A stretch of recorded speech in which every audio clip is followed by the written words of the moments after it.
from lunch with my friend and her mum told me this story, and I literally have to say it all now before I forget any of it. I'm going to give a trigger warning as well that this is a ghost story, and it also includes family grieving loss. So in her early 20s, my friend's mum worked at like a construction company. Despite having loads and loads of money, the guy who owned the company always stayed really nice, really humble. But whilst they were really lucky in terms of like contracts and business, their family life was quite unlucky.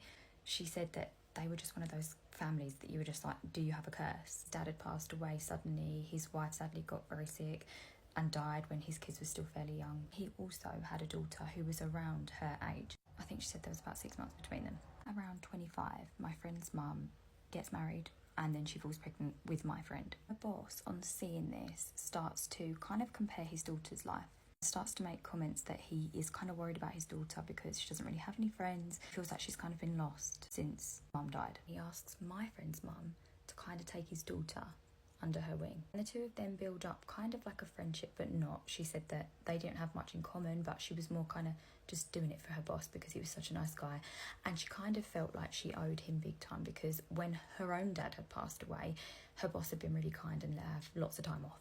Eventually, my friend's mum goes on maternity leave, and in her place, her boss employs his own daughter. And it's actually at her dad's work she would meet her future husband. I call him George. You're probably noticing that I'm not using names, and I'm still like some people on here will probably know this family. And I know this is probably a well-known story, but I'm not trying to get in trouble with gangsters. So eventually maternity's finished and my friend's mum is back in the office. At this point, the boss himself is looking to retire. George is one of his best workers, and so they decide, since he is going to be a son-in-law, that it would kind of become like a family business basically. They start to branch out into like property developments. It starts to pull in so much money that the boss can start to take a chill pill, relax, and he actually takes up golf. One day she comes into the office and there's a sign to say that the boys have gone to golf and they're going to head to an auction to buy some more properties afterwards. The afternoon comes around, and when the boys come back to the office, they are obviously drunk. And straight away she's like, Jesus, don't tell me they've been to the auction like that. And they have. They are giggling like schoolgirls because they have bought a dilapidated school. Victorian school, just outside London where they were living, planned to do it up, and then that was going to be the daughter and the son-in-law's marital home. It was also this day that George had actually asked for the daughter's hand in marriage. Just as everything is going well, like it always would with this particular family, there was a huge tragedy. One day whilst at the golfing place that they went to, the dad, the boss, had gone into the showers. He'd had a heart attack and he died. No one even has time to grieve. Actually, it turned out that there was a lot of like debts hidden that no one knew about. They're finding it very difficult to keep the business afloat. My friend's mum said that gangsters type people would just randomly turn up at the office and like be threatened to smash stuff up if they didn't get their money. It was all really shocking because to everybody, the boss had seemed like stand-up guy. You never really know someone.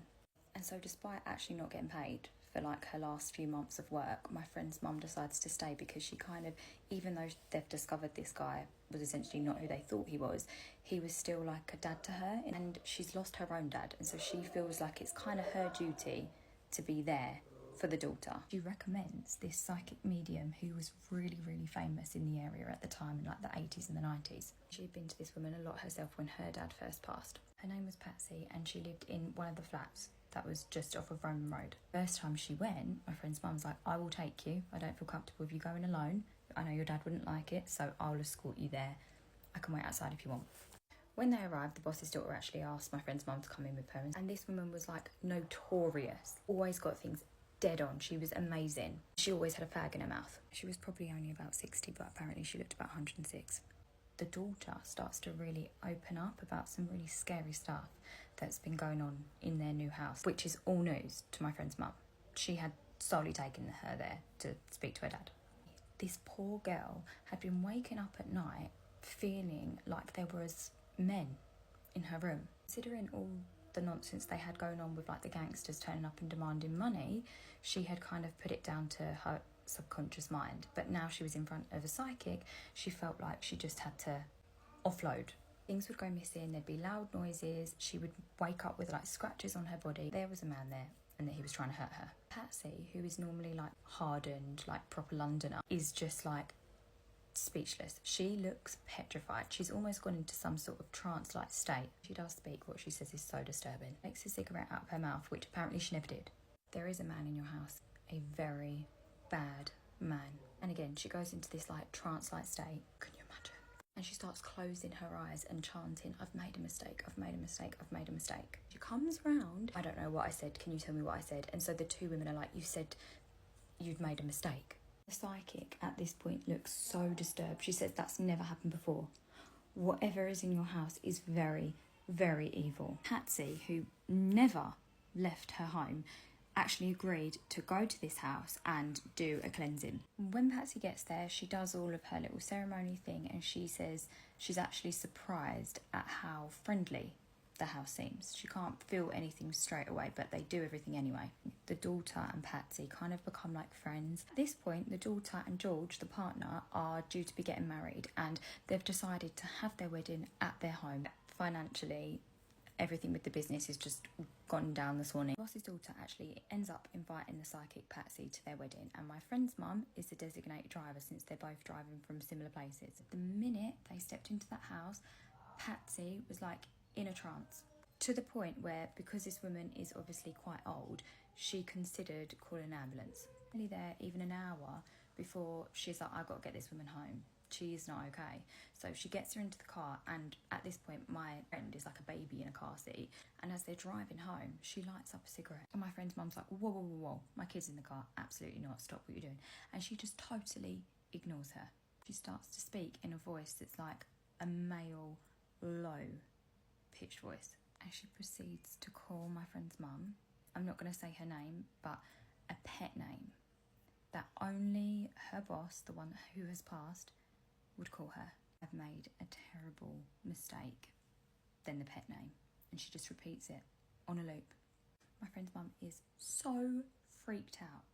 So now she's thinking that her dead boss has just been speaking to her through a psychic, telling her what a mistake he's made with either buying this haunted house for his daughter, because it's obviously like haunted by something evil, or he himself is admitting that he has made a terrible mistake. At this point, every day is just bringing a new bit of like scandal of the things that he's been up to. Loan sharks left, right and centre.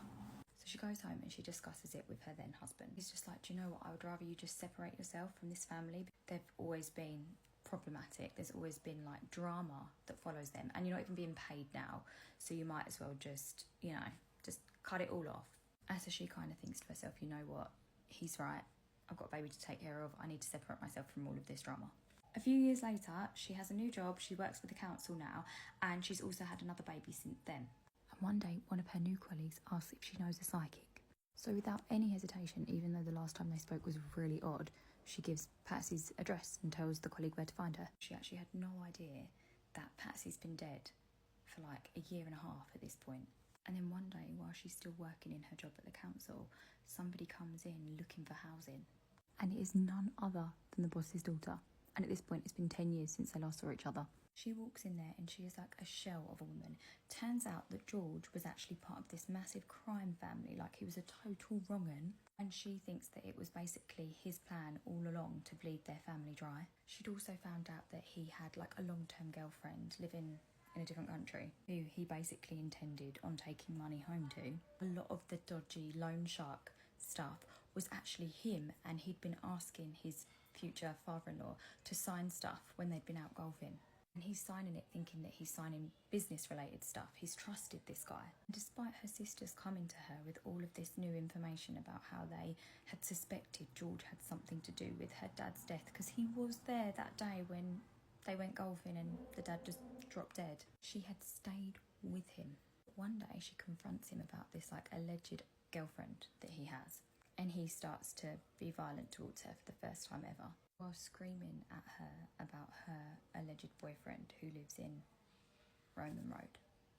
And so my friend's mum thinks that George might actually have been the one that committed the arson and killed Patsy. She doesn't think that she better sleep with a cigarette in her mouth like everyone else thinks. Patsy arrived at the schoolhouse that day. The only difference in that house when Patsy went to do the cleanse was the fact that George was home. As far as my friend's mum knows, the last she heard, the family, the gang family, George and his family, had actually moved country.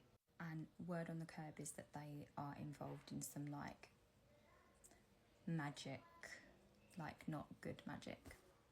She has no idea where the boss's daughter went. Her family name was pretty much dirt. So to summarise, this is what I'm assuming. The mistake that the dad felt he'd made was allowing his daughter to marry this man. The reason Patsy was so freaked out is probably because she could see the future and see that this guy was eventually going to kill her. George went and killed Patsy thinking that his wife was having an affair because she was going to this random address in Roman Road. And the schoolhouse was haunted by the dad himself, who was trying to warn his daughter. And the evil person that Patsy saw living in that house was the guy that was alive, was George. And for the sake of not being abducted by East End gangsters, I'm going to say allegedly. Alleged.